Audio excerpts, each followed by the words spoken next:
Good morning. Thank you for joining me in this morning mindfulness practice. There is a power flowing to and through you, and as it flows into your consciousness, you're the one who's going to make it either positive or negative by virtue of the thoughts that you choose. Now, you might disagree with me and say, no, he made me mad. She's always doing something to trigger me. It doesn't depend on another person. It depends on you, your attitude. Your attitude is a combination of what you're thinking, what you're feeling, and what you're doing.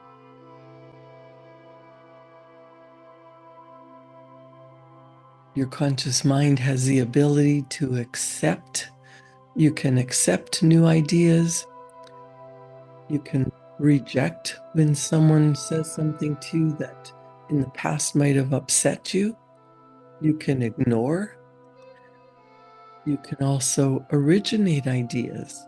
Your conscious mind is where you're taking in outside information, and you have a reticular activating system in your mind that can filter out. It can filter out what's not in your alignment. If you're looking for problems, your reticular activating solution is going to filter out joy and happiness. It's going to filter out what's not in alignment with the problems that you're thinking about. It's so unusual to realize your subconscious mind just follows the orders of your conscious mind. So when you start to realize that what you've been thinking about and focusing on, if you're noticing problems, this is a good time to decide. That's it. I'm done. I'm leaving those problems at the side of the road. I don't want to take them into the future with me. I'm letting go of whatever baggage causing me to hurt, causing myself to be angry. Another person cannot make you angry. In fact, a hateful or resentful thought is a mental poison. Don't think ill of another person or a situation, because to do so is to think ill of yourself. You are the only thinker in your universe. Your thoughts are creative. You are a powerful, creative being. When you're thinking and you attach emotion to it, good or bad, your subconscious mind just accepts it as true. So while your conscious mind can say, no, I don't want to think that, I'm rejecting it, I'm ignoring it, I'm done with that. When you're emotionally involved with something, that takes over and runs the show, whether you realize it or not.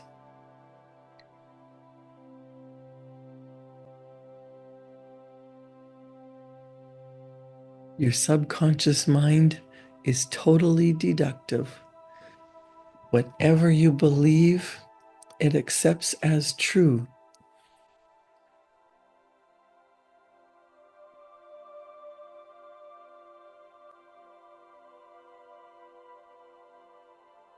I want to talk to you about harmonious relationships. In The Power of Your Subconscious Mind, Dr. Joseph Murphy gives us a recipe. He says you have the freedom to make your own choices. Take a personal inventory of the contents of your mind. Then choose thoughts of health, happiness, peace, and abundance, and you will reap fabulous dividends in all your relationships. Your subconscious mind is like a recording machine that faithfully reproduces whatever you impress upon it. That's one of the reasons the golden rule is so central to creating and maintaining a harmonious balance in your relationships with others. In Matthew 7:12, he says, always treat others as you would like them to treat you. This has both inner and outer meanings. The inner meaning concerns the connection between your conscious mind and your subconscious mind. As you would want people to think about you, think about them in like manner.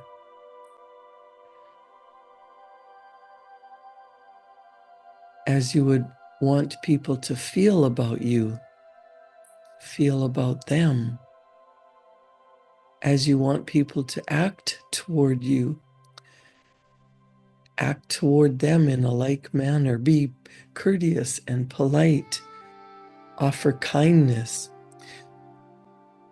Any negative energy, even what you're thinking, robs you of vitality, enthusiasm, strength, and guidance, and goodwill.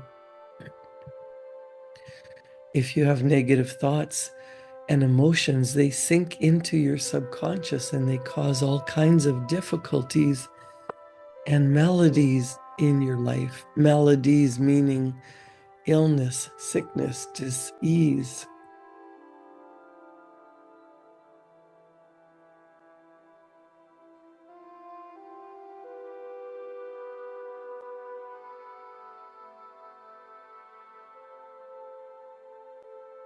As you judge others, so you yourself will be judged. That means in applying standards and criteria to other people, you create those standards and criteria in your subconscious, and then that applies them to you. Once you know this law of the universe and understand the way your subconscious mind works, you'll always be careful to think, feel, and act rightly toward others, for in doing so, you are creating a situation of right action, feeling, and thought toward yourself. And whatever measure you deal out to others will be dealt back to you. The good you do for others comes back to you in like measure. And the evil you do returns to you by the law of your own mind. If someone cheats and deceives another, he is actually cheating and deceiving himself. His sense of guilt and mood of loss inevitably will attract loss to him in some way at some time. His subconscious records his mental act and reacts according to the mental intention or motivation. Your subconscious mind is impersonal and unchanging, neither considering persons nor respecting religious affiliations or institutions of any kind. It is neither compassionate nor vindictive. The way you think, feel, and act towards others at last returns toward yourself. I'm going to read some stories from Dr. Joseph Murphy.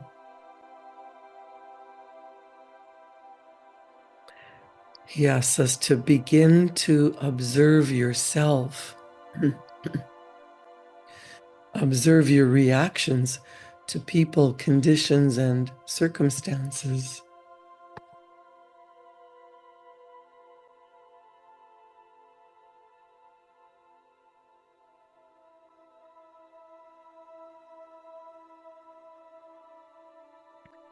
Record them in a notebook for later study.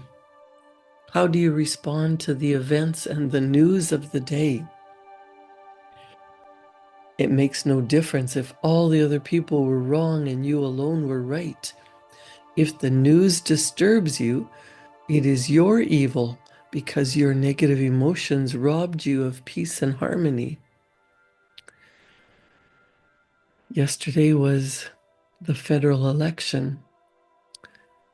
I saw all kinds of hatred put out on Facebook and all kinds of people just trying to share their side, share information, and other people getting truly upset.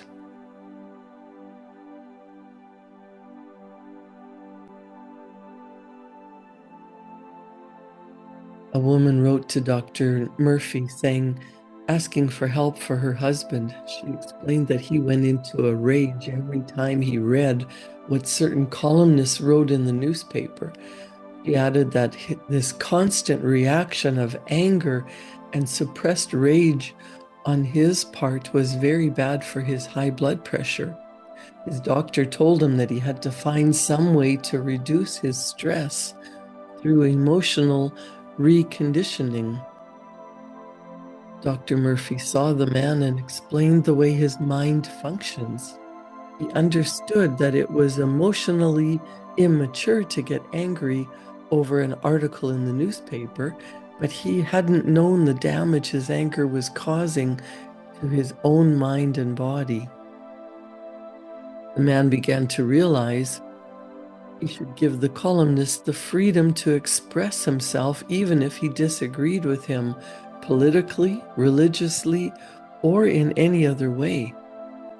In the same manner, the columnist ought to give him the freedom to write a letter to the newspaper disagreeing with his published statements. He learned that he could disagree without being disagreeable. He awakened to the simple truth that it is never what some other person says or does that affects him. Rather, it is his own reaction to what is said or done that matters. Your thoughts, your feelings, your actions ripple out into the universe in ways that you have no idea what ripples are going to touch another person and affect some faraway thing like the butterfly effect. The explanation that Dr. Murphy gave to this man helped him achieve a cure. He realized that with a little practice, he could master his morning tantrums. His wife later told Dr. Murphy that he eventually learned to laugh at what the columnist that he so disliked had to say. He also learned to laugh at himself for reacting so strongly. The newspaper articles no longer have power to disturb, annoy, and irritate him. His hypertension is more under control as a result of his increased emotional poise and serenity. How much time do you spend just sitting quietly and allowing the universal energy to flow into you and to give it positivity, to feel the energy of well-being, to understand that your mind is creating your life? Are you seeing the beauty all around you and giving grateful appreciation for everything that's happened in your life that has brought you to this point, everything that is happening to you and for you? It's a wake-up call that if you're noticing things that aren't going well, you're focused in the wrong direction. Your subconscious mind is a recording machine that reproduces your habitual thinking. Think good of other people, and you are actually thinking good about yourself. Remain true to your ideal. Know definitely and absolutely that whatever contributes to your peace, happiness, and fulfillment must of necessity bless all people who walk the earth. The harmony of the part is the harmony of the whole, for the whole is the part, and the part is the whole. All that you owe other people is love, and love is the fulfilling of the law of happiness, health, and peace of mind.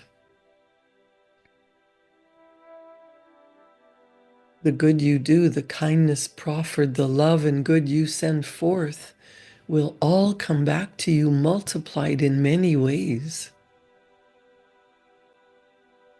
You are responsible for the way you think about other people. Remember, the other person is not responsible for the way you think about him or her. Your thoughts are reproduced. What are you thinking about another person?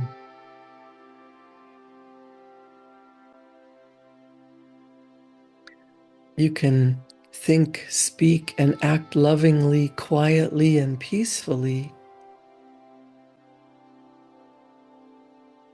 Dr. Murphy gave one woman an affirmation.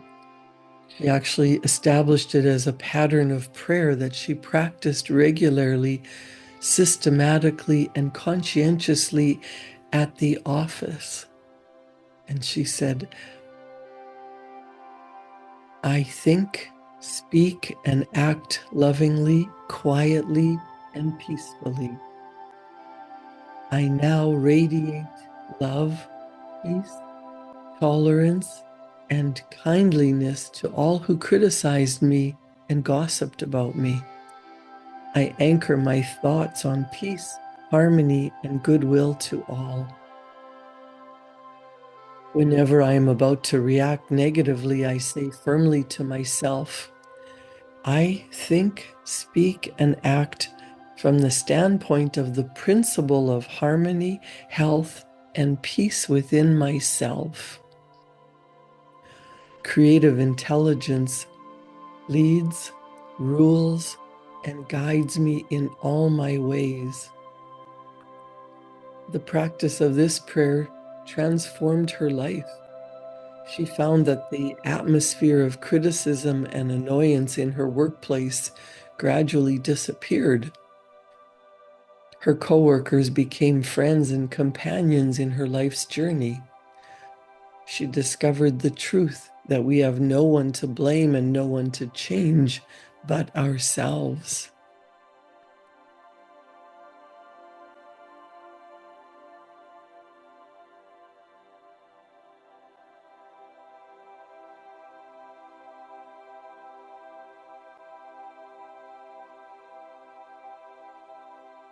Our inner speech ultimately reveals itself in our outer circumstances.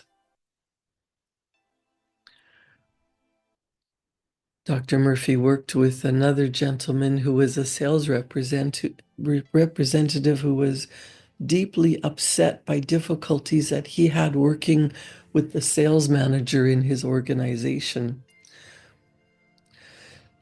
The sales rep had been with the company 10 years without receiving any promotion or recognition, and his sales were higher proportionately than other sales reps. But he explained that the sales manager didn't like him. He thought that he was being unjustly treated and ridiculed, and sometimes the sales manager was actively rude to him. Dr. Murphy suggested that the sales rep, his own reaction of his superior bore witness to his concept and belief about the man. The measure we meet shall be measured to us again. The sales rep's mental measure or concept of the sales manager was that he was mean, prejudiced, and cantankerous.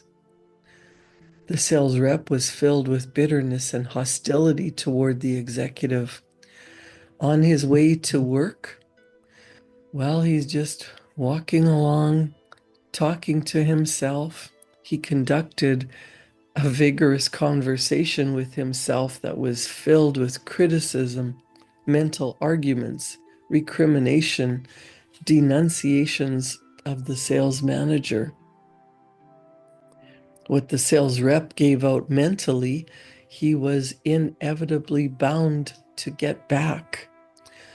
By the end of the conversation, the sales rep realized that his inner speech was highly destructive.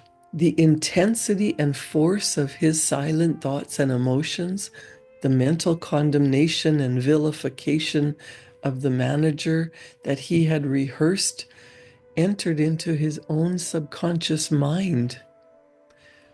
This brought about the negative response from his boss, as well as creating other personal, physical, and emotional disorders.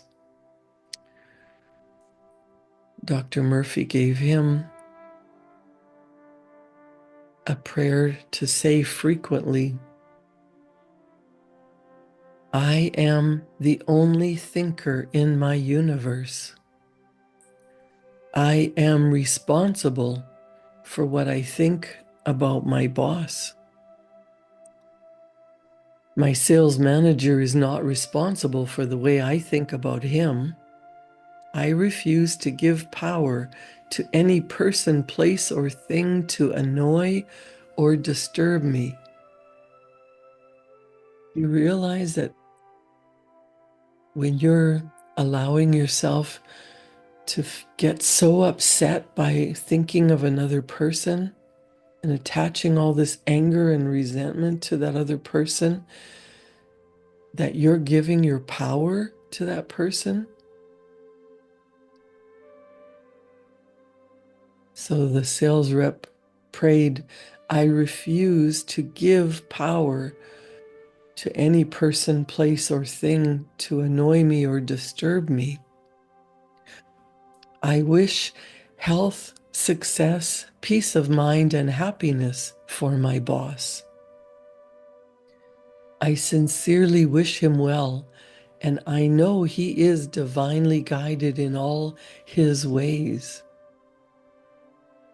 Now, that might sound like an outright lie to you. That might not match your disagreement with what's really going on. But this fellow repeated this prayer out loud, slowly, quietly, and feelingly, knowing that his mind is like a garden and that whatever he plants in the garden will come forth like seeds after their own kind. Dr. Murphy also taught this sales rep to practice visualization or mental imagery prior to going to sleep. He created a scenario in which his superior congratulated him on his fine work, praised his zeal and enthusiasm, and remarked on the wonderful response he obtained from his customers. The sales rep, before he went to sleep, felt the reality of all of this. He felt in his mind before going to sleep his boss giving him a handshake, smiling, having a tone of voice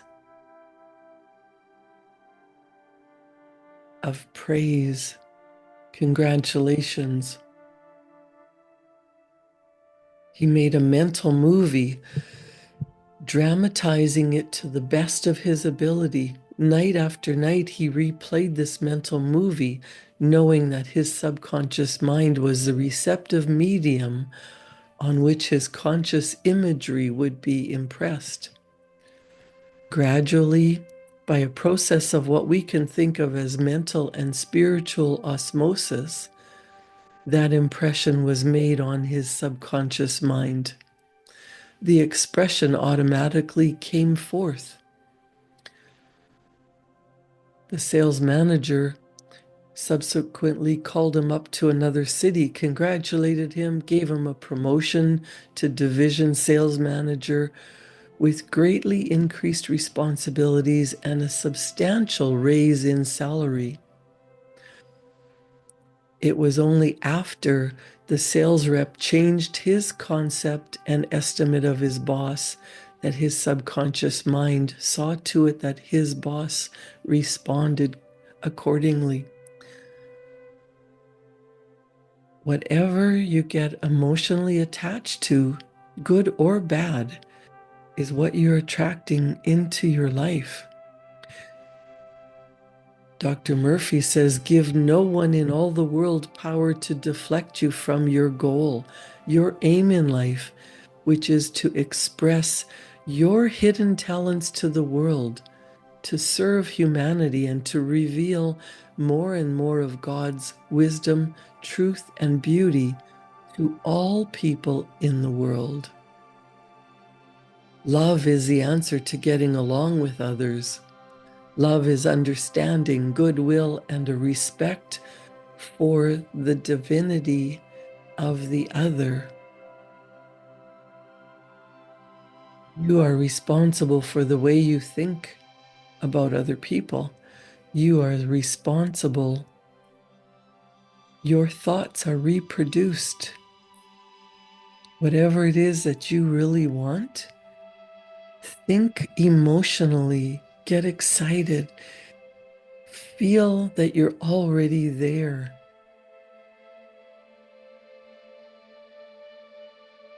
The thoughts you believe are hidden are actually broadcast by your voice, your facial expressions, and your body language. This is true for both positive and negative thoughts. Your inner speech, what you believe you're thinking silently in your head, is actually experienced in the reactions of other people toward you. Wish for other people what you wish for yourself. This is the key to harmonious human relations. Change your concept and estimate of the other people. Feel and know that they are practicing the golden rule and the law of love, and they will respond accordingly. Another person cannot annoy you or irritate you except if you permit them to do so. Your thought is creative. You can bless the other person. Send love to 3 people who are bothering you. If you have 3 people in your life that are bothering you, send love. God's peace fills your soul. Send love, bless them to their higher good, and you will notice your own life being filled with love, with good, with peace, calm, joy, well-being. What you send out returns to you. Practice this every day and see how your own life changes. Send out good, loving thoughts, and you will change your world. Thank you for joining me in this morning mindfulness practice. Create a wonderful day. Radiate love and see what comes back to you. Enjoy your day. I'll see you back here tomorrow morning at 7. Thank you.